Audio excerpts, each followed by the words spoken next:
Ladies and gentlemen, welcome back to another episode of the Intelligent Moron with Alex Silva. Episode number 81 now. We're turning the corner. We're approaching now 100 of these episodes of this podcast, of this program show, of, whatever you like to call it. Approaching 100. It's coming quick.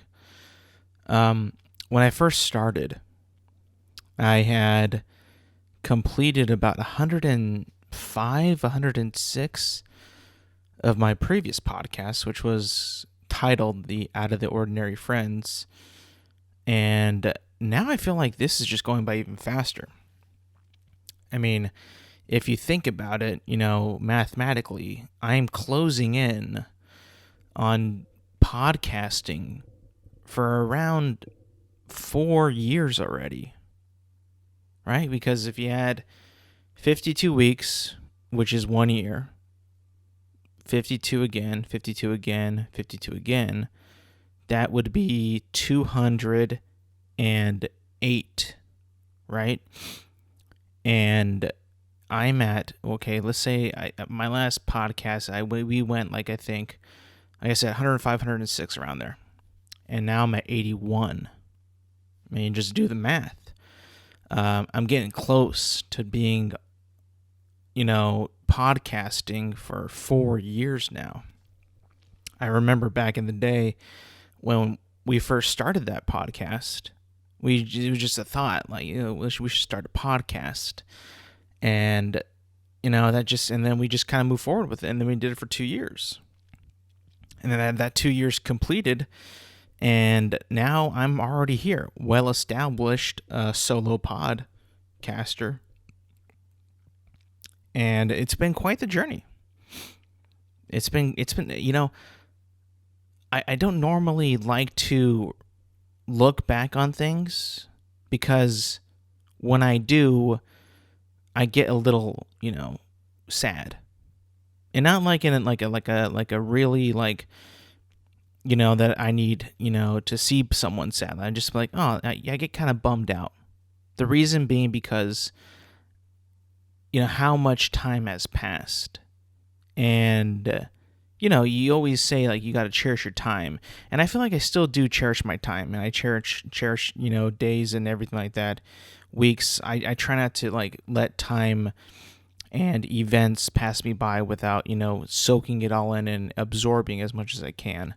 But when you have something like that's numbered from week to week, and that you record, you produce, you edit all that, and then you upload, weekly, it's kind of like a benchmark of another week is done, or another show you've posted another episode, another week has gone by, and when you do that so routinely, it just kind of becomes like, just like a routine.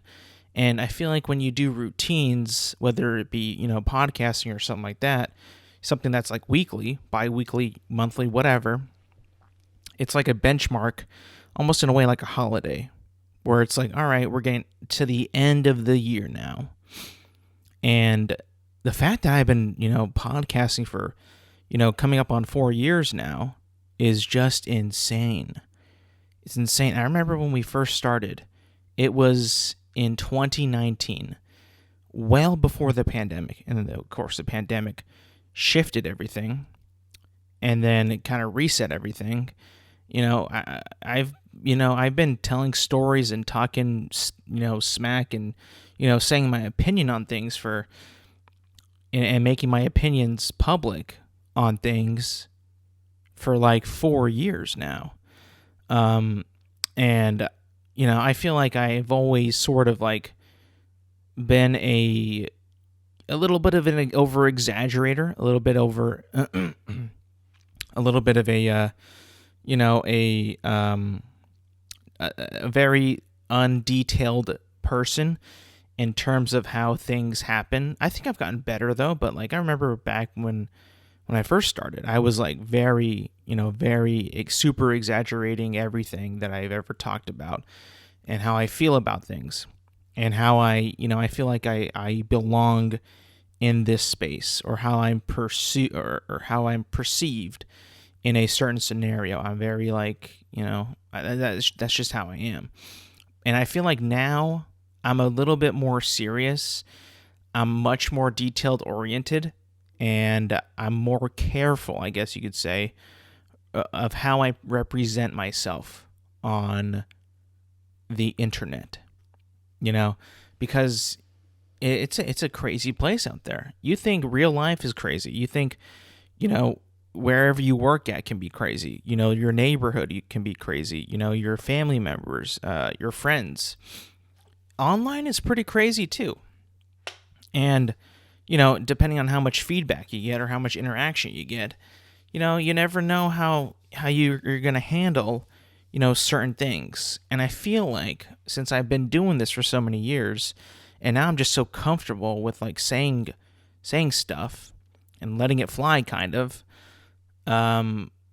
it's just become even more and more fun for me. And I feel like also because I don't really talk about super like very serious topics. Like I never talk politics. I never talk really about like, bad tragedies. Really, I don't really talk about like stuff that makes people too angry. Normally it's just like about really stupid stuff that really doesn't matter to anybody. If you know what, I can't really think of like anything that I've really said on a major topic that has really made someone angry, which I'm both proud of and ashamed of. I'm proud of because, one, I'm not starting any fights. I'm playing neutral. I'm not, I'm not like trying to attack anybody. I'm not trying to, really start up a stew. Not trying to stir up anything, that's going to make people angry. But I kind of feel like I almost sort of have to do that. Or I should be doing it more. Because that's also what's fun about being on the internet, is getting into pointless arguments with people, with and arguing your point on something that's so silly that someone will get offended and somebody will take offense and, possibly send me a message saying like, how could you say that about this, that, or the other? I'm surprised I didn't get any hate for giving Joe Biden some absolute flack because he plays as Luigi in Mario Kart. I thought I would get something from that, but, nothing ever happened. Whether it be a Joe Biden fan or a Luigi fan, there's a lot of both of them out there, but no one even clapped back. Maybe they're all kind of scared. Maybe they just didn't, they didn't want that smoke from your boy. Maybe they're like thinking like, I can't clap back at this guy. I don't want to be, I don't want to make it public, even though you're not really doing it. I mean, you're just kind of saying your piece, But I'm surprised I didn't get as much outrage from that as I thought that I would have. I thought that I would have. I also remember when I made fun of people at the Met Gala too. I think it was last year when I made fun of people at the Met Gala. I just feel like there's not. Maybe it's the culture change. Maybe less people now are caring about what celebrities do and don't do. Maybe it's just like, maybe people just are losing interest in celebrities and famous people. I kind of feel like that is sort of happening right now, because I remember like back in the late like 1990s, even like the early 2000s movies, everybody really kind of cared about celebrities back then. You were like either like a J-Lo fan, or you're a big Jennifer Aniston fan. You were, other Madonna fan, Rosie O'Donnell fan. Like you had like the people that you loved to see in the movies, and like there was also like Will Smith and Brad Pitt other actors and actresses that were popular at the time that people care about. The movie stars, the TV and film stars. That's what people cared about a lot. And then you get to the younger generation, they liked who was famous back in the day as a kid when I was growing up. Even like to other mediums. Britney Spears, Nelly, Usher. We looked up to those people. We loved those people. We loved what they did. We loved all their movies. We loved all their songs, all their TV shows, really. They were a big part of our culture back then. And nowadays, with the internet, that's kind of all gone. Now we like Addison Rae. Now we like everybody on TikTok. Now we like, reality TV stars, whether that be Kardashians or Jersey Shore people or, what else do people watch as reality TV? Was Jackass ever like part of like reality TV, or was that just like a movie or a TV show or something like that? I actually was never allowed to watch Jackass because of the actual title. The title of the show was like, I was like, hey, Mom, Dad, can I check out this TV show that the kids are talking about? And then they're like, what is it called? And I wouldn't even be able to say it. I'd have to show them it. And they'd be like, absolutely not. You're not watching that. And then I try to be like, well, Mom, Dad, they told me that it was funny. And they're like, no, you're not watching that. My parents were really big on that. They're really big on judging things by the title or, by the cover of whatever it is. My mother was actually going insane when she figured out that I watched a couple episodes of a TV show on Nickelodeon called The Naked Brothers Band. She's like, what are you watching? Are they naked? She was about to explode. And I had to tell her, like, Mom, it's a fucking TV show on Nickelodeon. And I saw it for like a couple episodes, and then I just kind of like, it's all right, whatever, I'll move on. And they were like, playing their dumb guitars and shit and music, and I was like, this music kind of sucks. So I quickly dropped off of that, but, that's just how my folks were. They were very uninterneted, and they still are. They really just like to, they're not very tech savvy.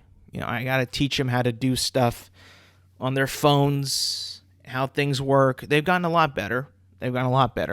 But when they first get new things, man, I got to really, tell them what to do. And I'll actually refer to them the Tips app. Like, my dad got a new iPhone, right? And he got the one without the button. He got one of the newer ones without the button. I think it was like an iPhone 11 or 12. And I was telling him, like, okay, well, hold on, look at this. See? Look at your phone now. You don't have a button. So you got to get used to swiping up to exit your apps, go back to the home screen, to multitask, to do all that, right? Swiping up on everything. And I remember, like, when I was trying to explain it to him, he was still trying to do the button motion, like to tap to like there was a button there. I'm like, there's no button there. You just got to swipe it up. And then I told him, I had to break it to him, slowly. I was like, he's like, how do you like unlock it and lock it? Where's the thumbprint scanner? I'm like, oh, no. They now see your face. You have to show the phone your face to unlock it. And he was like, what? Why would I show my face to it? I don't want them seeing me. And I'm just like, Dad, this is just modern day technology now. You have to do it. And then he would just want to like unlock it on his desk or on the table or whatever. He's like, oh, now I got to pick it up and all that. It's just, it's like that. They were like very naive to things. They knew the things that they knew, and they just kept consuming the things that they knew and loved. They didn't branch out to much stuff, which I think is pretty common for most people and most parents.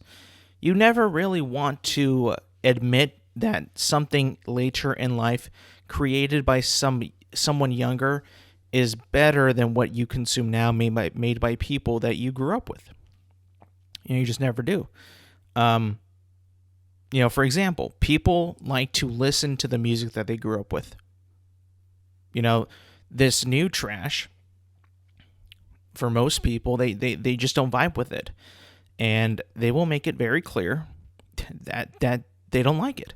They will listen to their older music. They will listen to what they grew up with, what was playing at this moment in their life. They will keep listening to that over and over and over again.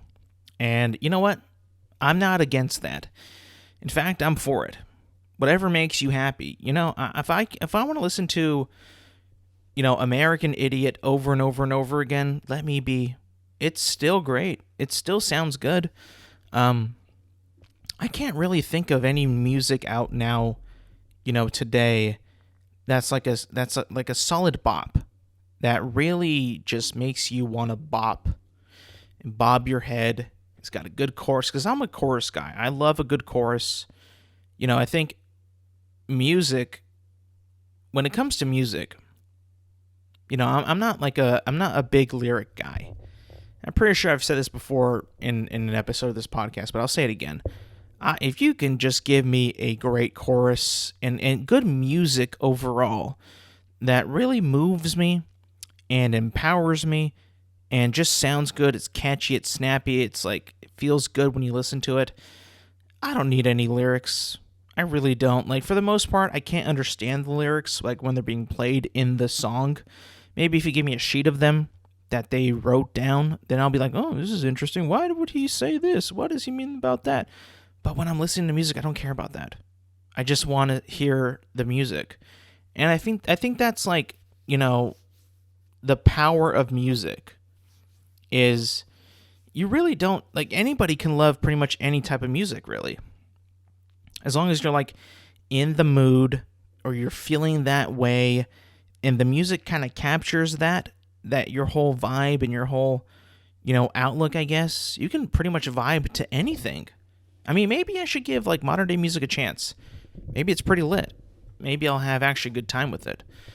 By the way, all this stuff is just off the top of my head, right? Like, I didn't prepare for any of this. I just started, right? I just, that's kind of just how my brain works. I think it was because I was reminiscing about, starting podcasting and just like remembering how things were and remembering how we used to do it back in the day with all my buddies.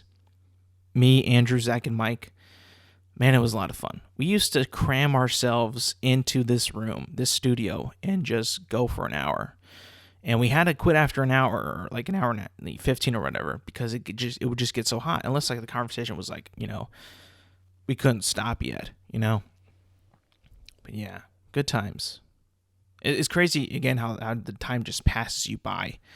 And how from one, you're just sitting there and like, oh shit, that much time has passed, years, however long you've noticed.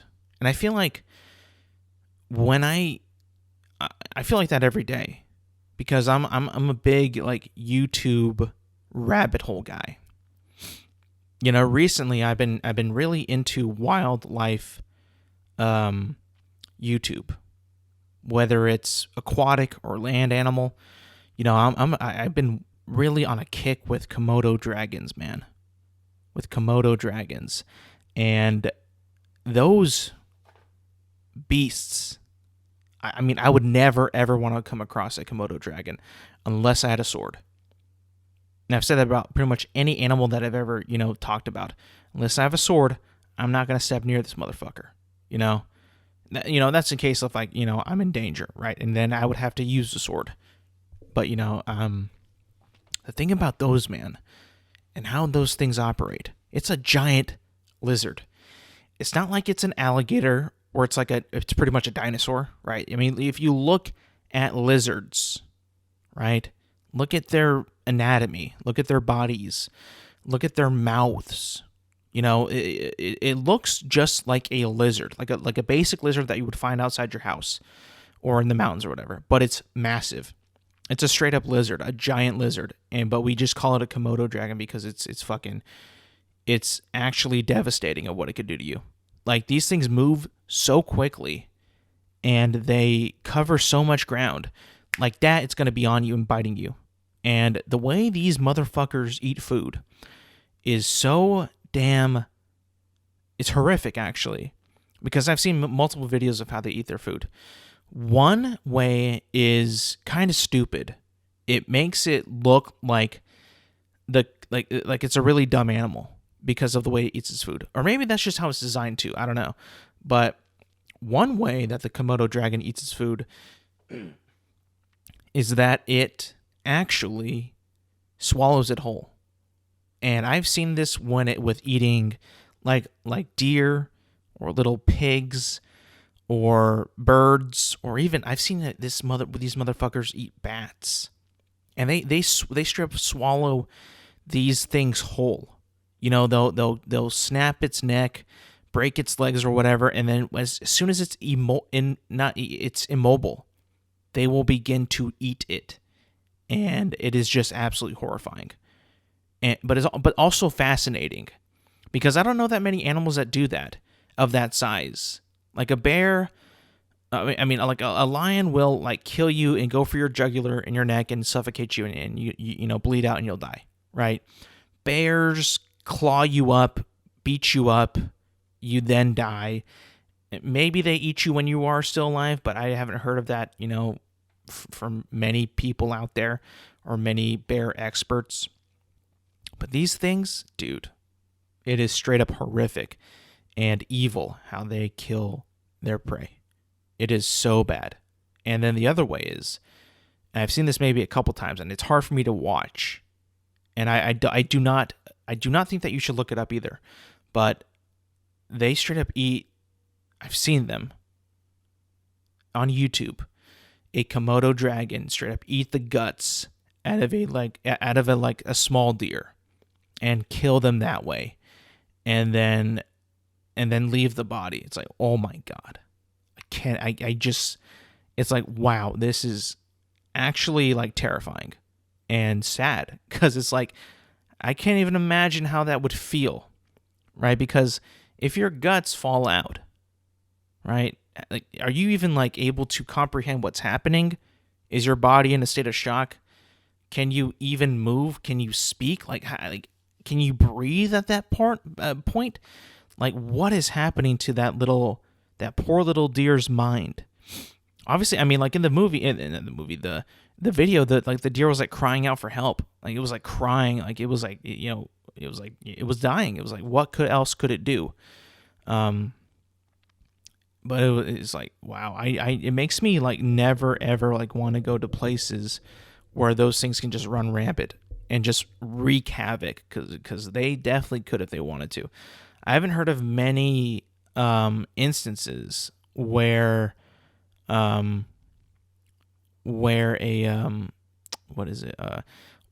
where these attack humans, and I don't think that I want to. I definitely think that it would be more, you know, possible in like Indonesia, where these things are from, because like, you know, I don't know. I just feel like there's probably a lot of those accidents every day. We just don't hear about them. You know, another thing is like, you can tell that an alligator is a dinosaur or a crocodile just by looking at its mouth. Like, that thing is, first of all, like scaly as shit. But look at that mouth, though. When you look at an alligator, for some reason in my head, I picture a T-Rex type of, you know, type of animal, just by the way that the teeth come out of its mouth. You know, when it's closed and all that, I just see dinosaur. Like, it's like completely different from a Komodo dragon. Like, a Komodo dragon is just a big ass lizard that can kill you. The alligator and the crocodile are just modern day dinosaurs. It's fascinating.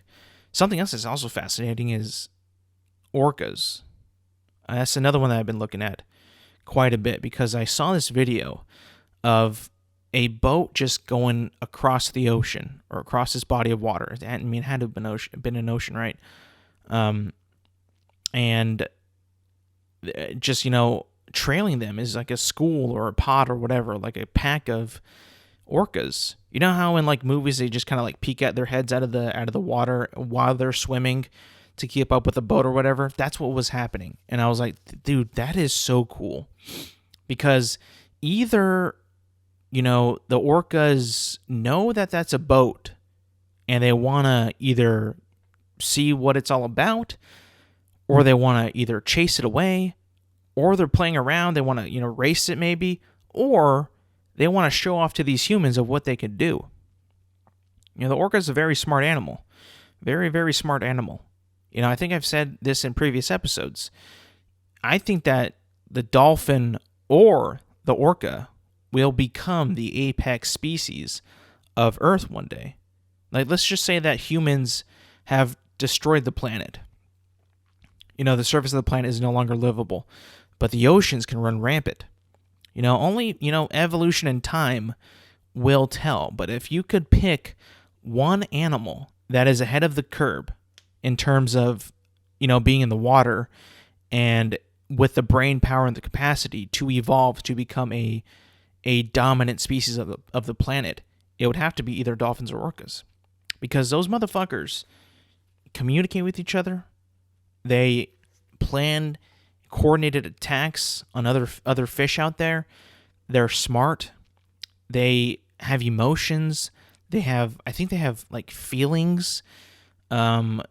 It's wild to think about that, like how smart these animals are, and their brains are actually bigger than ours. They just haven't been able to activate or use the areas that we can. I think, this is all speculation.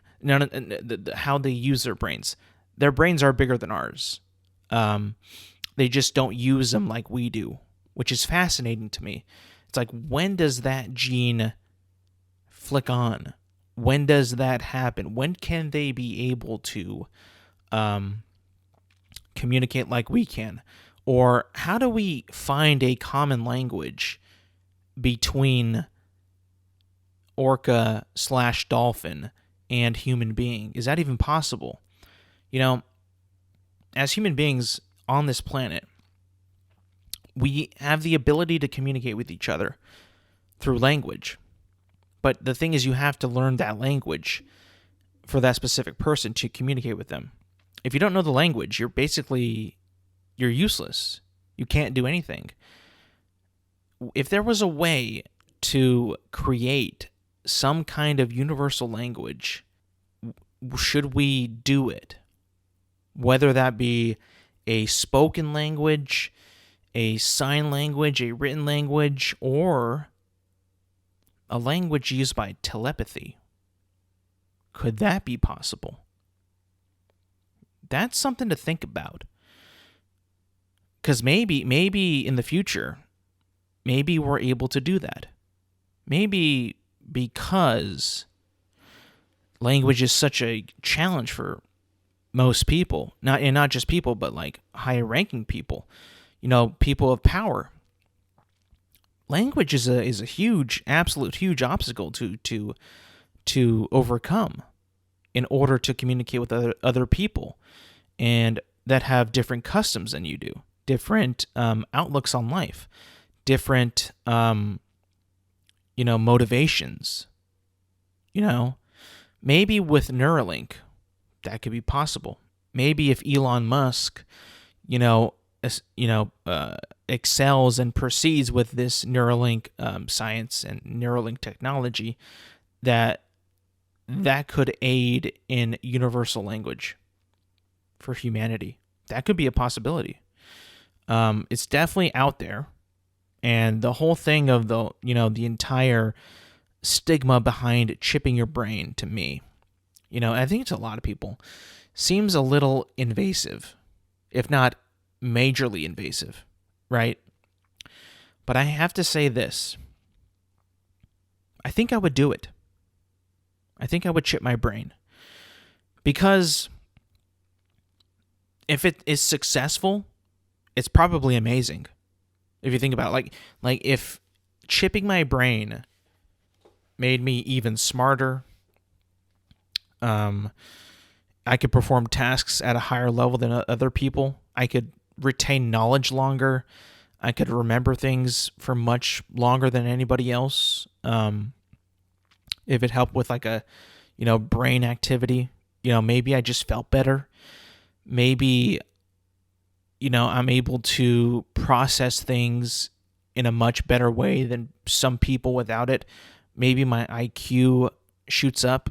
Maybe I'm just smarter in general overall.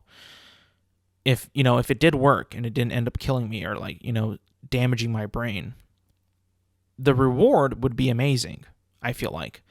And I'm not saying I want to put my name in the hat for this, but if there was a possibility that Mr. Musk is like, knock, knock, knock, Al, can I chip your brain? I promise you it'll work. I mean, I just might have to do it, man, just for the love of humanity, for the love of science, for the love of technology and progression and humanity's abilities to excel in these fields. I truly think that I would do it. I mean, why not? Why wouldn't anybody want to chip their brain if it would actually improve your cognitive ability, your brain activity, your smarts? If it would make you that much smarter, why would you not do it?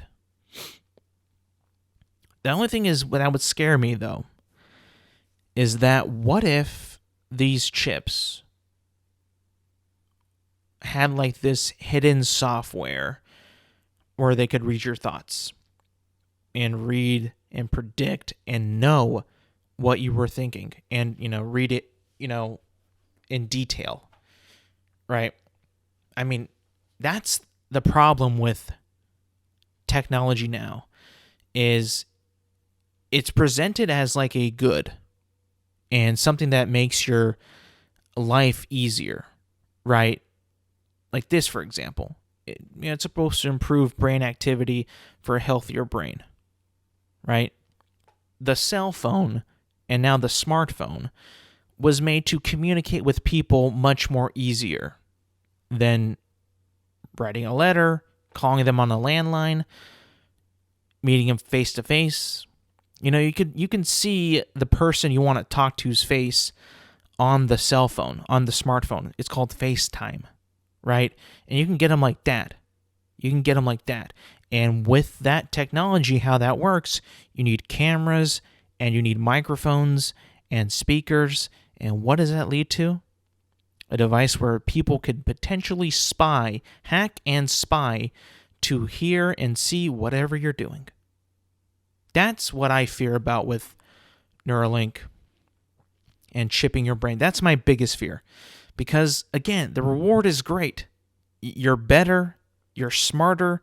You have a better, I wouldn't even know how to explain it. But you would just be better, be smarter. But what if they decide to hack into your brain, to read your thoughts, to read what you to decipher what you want, at that moment, what you're thinking, what you're really thinking. You could be saying one thing to some person, and you could be projecting it in a way that you want to, so people think that this is what you're saying, but in your mind, what are you really thinking? I think that would potentially just ruin society if that technology was allowed. And, that's not to say that, even the spying on your phone is allowed, right? But people do it anyway. The government does it all the time. You think that TikTok is not spying on you? Think again, sir or ma'am. It's definitely happening. It's definitely happening. But I feel like with the brain and your thoughts, it's just more personal. And listen, we all have shitty thoughts sometimes. Could you imagine if the government got a hold of those thoughts? Everybody would be in jail. Every single person from you to your mother would be in jail. Or at least prosecuted. Or to be, juried or whatever. It would just be terrible. It would be so bad and so silly. But we have that power. We have that technology. And if we don't have it now, it's coming. It's coming. I mean, do you know how when the crisis in in Ukraine was happening, the war in Ukraine was happening, the government was releasing crazy photos of like satellite images of like bases in Ukraine and in Russia and places in Russia. They do this all the time too, not just with these in this conflict, but with other conflicts as well. Those photos are like so crisp and so high definition and so detailed.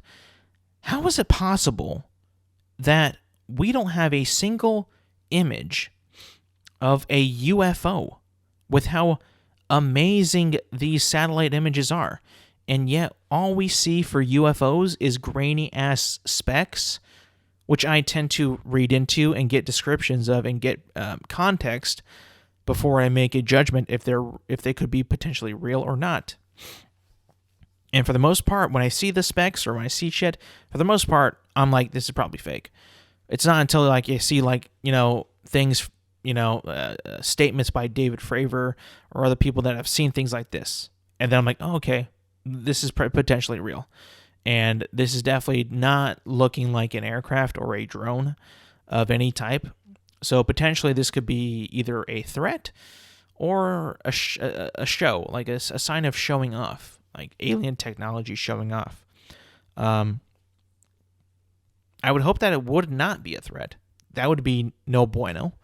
But just things to think about of how amazing technology has come, and yet we still act naive with it. We still act in our very human-like ways with it. Like the cell phone, like what I just said. We use it to spy on other people, to know what other people are doing, saying, and planning. When you can hack and potentially have full surveillance of what you are doing. I mean, if you activate the GPS on your phone right now, like if you go to Apple Maps, Google Maps, whatever maps, and you you just pop on it right now, immediately you're already pinpointed your exact location on the planet. You think that it's just you that sees that? Absolutely not, bro. The entire government is seeing that right now. The FBI, the CIA, MI6, Starfleet, they're all seeing it. It's crazy. You just don't think about that. Like how much you have allowed people to access your information. It's crazy. And I'm not like some like crazy loon that's like paranoid about it, but it's just weird to think about. It's crazy to think about. And even like on social media, when you click on things or you view things for a certain period of time, whether it be stuff for shoes, stuff for clothes, cars, you all of a sudden get presented other things that are within those categories to your social media feed, and then you get ads about things that kind of link up to that. It's quite insane. Like for me, I'm a big fan of aviation. I like to look up aviation reels on Instagram. So what do I get all day long? Blue Angels, Thunderbirds, F-18s, carrier takeoffs, carrier landings, flybys. That's all I get. I love it, but it's a little invasive, I have to say. Don't get me wrong. I love it. I love seeing the aviation Instagram reels and videos and photos. I love it. But I gotta say, it's a little invasive, and it's actually inappropriate at some points. What if, like, I want the ability to choose when I want to see my aviation reels, my aviation videos. I don't want you to think that you know me, even though you do know me. And we're completely fine with that. We are completely fine with that now. For the most part, people will say, your information's out there. And some people will be like, bro, it's been out there. What am I supposed to do about it? It's there. It's, you can track it, you can see it, you can view it. I mean, what else do you want me to do? And really, there's nothing that you can do, really. Because you ever see those agreements on Instagram or even Twitter, TikTok, Facebook, even the guidelines on your actual Apple iPhone? Of course not, because you don't read them. Because they're like 200 pages long and it just says scroll down to agree and then you get your phone. I mean, like, we're so stupid, yet we have the ability to create amazing things. And I have to admit, too, that I don't think anybody would want to read that stuff. To read all those, agreement, signings, and this is what you signed up for, and like this is the phone, therefore these are the guidelines. Like, who would actually want to read all that stuff? Definitely not me. That's for sure. But that's just how we've been living forever. And it's just even more invasive now because, again, your phone is a GPS device. Your phone has your exact pinpoint location pretty much accessible to any government at all times. It's quite wild to think about, but, a little too much if you ask me. Sometimes I think, what would happen if Yellowstone blew up right now? What would happen? What would happen if a meteor that killed the dinosaurs fell to Earth tomorrow? Or even today? Like, what would happen? It's too much to comprehend to live a sane life, to live a meaningful life, to live a life where you can get tasks and things done, and to actually live a life. You can't go every day of your life thinking like, oh, this is the day the meteor is going to hit, or this is the day Yellowstone's going to blow up right now, and then this entire continent will be underwater.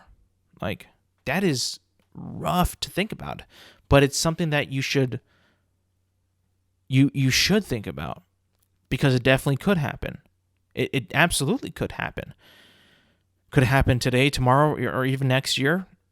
No one knows, really. No one knows. But when it does happen, I think it would be better to, like, okay, well, now it's happening, than to what is happening. It would be much better to be like, oh, well, here we go, than to be totally clueless of like anything that's gonna happen or what will happen. But that's just silly, stupid stuff, right? But you can't help but thinking, right? You can't help it, because that's what we do. We think. That's why we have excelled so far in our journey as humans, and because we saw something, we thought about it, we either adapted it or changed it up a bit, and we created something. That's just kind of what we do. That's been our thing since the dawn of man. We see a bone and it becomes a tool. Not to take credit from 2001: A Space Odyssey, but the dawn of man, that brilliant scene at the beginning of the film, completely encapsulates what makes us human, is our ability to think, to problem solve, to adapt, and to conquer tasks not only harder but smarter. Right? I always love to use that analogy. Work smarter, not harder. Right? Because a chimp, an animal, would break open a coconut with his hands and a rock. A human would do is get a drill and drill a perfect hole so the milk could just come out into my cup, and I could have the coconut milk like that. While this beast smashes it, cracks it, maybe overdoes it a couple times, and he's got milk all over the place and none in his mouth, none in his belly. He goes hungry. Not a man, though. Not humankind. Not mankind. Not humanity. We're much better. We also have thumbs and brains. That's what separates us from the primates. Maybe not the thumbs or the physicality, but the brains. that does. Could you imagine if human beings had hand-like feet, just like chimps? Could you imagine that? That would be so crazy. Then you could drive with your feet.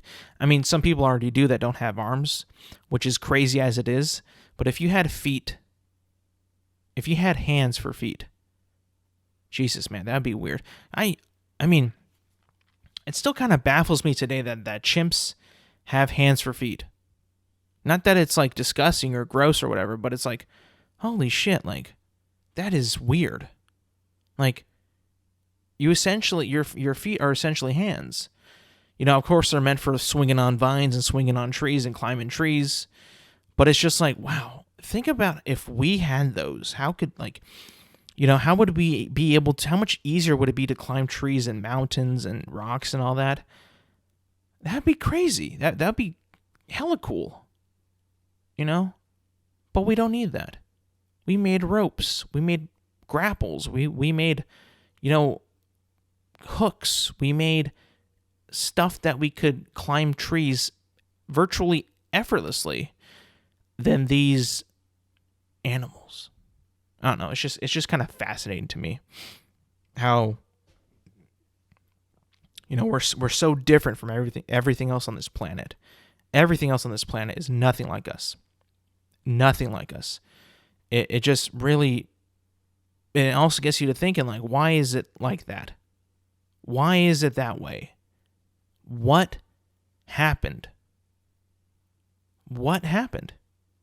How come, like, we all share, like, certain, like, similar, anatomy from, like, other animals on this planet, but why are we also, like, so very different in terms of ability to think, problem solve, and advance in technology than everything else? Communication, everything. It's just weird. And I think if you think about it too long, it does not make a well-lived life. It just makes a life of questioning and questions that nobody on this planet has answers to, unless the aliens actually know. But that's another topic. Now to move on to a couple things, just a few that have been that I've been thinking about for the last couple day or two. It's a TV show that's coming out, and I've got some thoughts. I really do. It's not even out yet, and that makes it even more, like, stupid. But I recently saw the Lord of the Rings of Power trailer. The official trailer just come out for the new show that's dropping September 2nd on Amazon Prime. And I'm going to be honest with you. I was actually very, very positive and looking forward to this show since it first, like, got, like, a trailer, which was during the Super Bowl this year. And I have to say, I think I was, like, one of the more positive viewers and had one of the more positive comments on that trailer. I know that it didn't show that much. I know that it wasn't, a full trailer. It was clearly a teaser, just like to tease certain things. But I thought that it got the job done. It got you to talk about it. It got you to, see it in a way. See it in what it's trying to, accomplish. You also got people saying from right off the bat, this is not Tolkien, which, it was a teaser. I was like, how do you know that? From mere frames of a TV show, how do you know that? But now, we've had a couple teaser trailers, a couple 2.5-minute teaser trailers. That's what they're titled, at least. Comic-Con teaser, official teaser. I mean, what's up with this? Now we get an official trailer. That's also 2.5 minutes. And I have to say, man, the vibe I got from this trailer was completely different, completely, just like out of character. if you're comparing it to the last couple of trailers, like it just like the vibe of this trailer, man, and I think it's partly because of this stupid song that they put in it. It just makes everything seem dumb, stupid, generic, which I don't think that Lord of the Rings ever felt generic to me, I guess. That's stupid. It's super generic. It's like the Godfather of fantasy. But it just had a weird vibe to it. A weird like modern TV vibe, modern media vibe, where they have to overlap a song that's a rendition or a new song, but it just doesn't fit like Lord of the Rings fantasy, medieval fantasy epicness that I think that what this show is trying to be. And this song that is used in it and the footage that is also shown is also repetitive and used in every single other trailer that we've had or teaser that we've had. That them changing the song up just made it even worse. So it wasn't a good trailer for it to be the final trailer before the TV show actually debuts. I just felt like it was kind of stupid. It gave me a bad vibe, and I'm not super excited now. I mean, I was not completely excited because their whole marketing has been just a big old, let's not tell them what the show's going to be about, because it's either really bad, embarrassing, or it's the best thing of all time. Which, I mean, I would like for it to be the best thing of all time, but in all honesty, it probably won't be. I mean, it's probably going to be really good, though. Like, really good. I'm excited. I'm optimistic. Positive vibes only. But that final trailer and the footage that was shown, while it looked amazing, I'll give them that. Like, the CGI for this show has looked amazing, and it should be, because I think the show, the first season was like $1 billion to produce for one season of TV, which is just insane. Like, that's fucking insane. It better look good, right? It better look good. But I don't know. I just got a weird vibe from that trailer. And I don't think that that's what they want going into the TV show. You know, but I could be wrong, but I don't think I am on this one. I don't know. What do you guys think? Is Rings of Power even on your list of TV shows this season or this year? Is it? I don't know. And the thing is that the showrunners are so confident with the show. They have like 5 seasons planned out for this show. So it's like they're gonna make it. But like, I'm so like lost of what is going to happen in this show. Like, I just need to see it already. And, you know, September 2nd couldn't come fast enough, because I'm such a big Lord of the Rings fan that I need to see what they've been working on for this many years, and if it has been worth the wait and worth them making and spending all this money on this single TV season that has cost $1 billion. I mean, my God, it better look amazing. Like, honestly, like it better look like the best thing you've ever seen. If not, it's going to just be a flat out fail. And the fact that it's coming out like around the same time as House of the Dragon is, to me, kind of insane. And by the way, House of the Dragon is out. I've seen the first episode. And let me tell you this, man. Game of Thrones is back. Game of Thrones is back. Is it a great episode, in my opinion?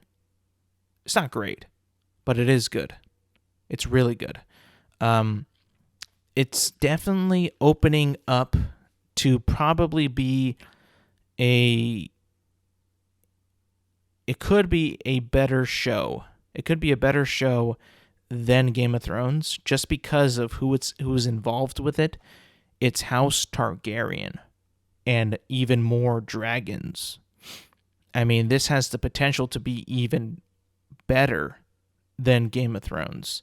Will it be, though? That's the question that we will find out. Because everybody got a good start in this, premiere episode in House of the Dragon. But I just need to see more. And we will see more, obviously. But the thing with Game of Thrones is, like, the character development and the character arcs in that show, for the most part, were just so epic and good and well written, and like you could like literally like root for any character in Game of Thrones and not feel like you were an outsider, because I think everybody in Game of Thrones is rootable for the most part. Is pretty much rootable.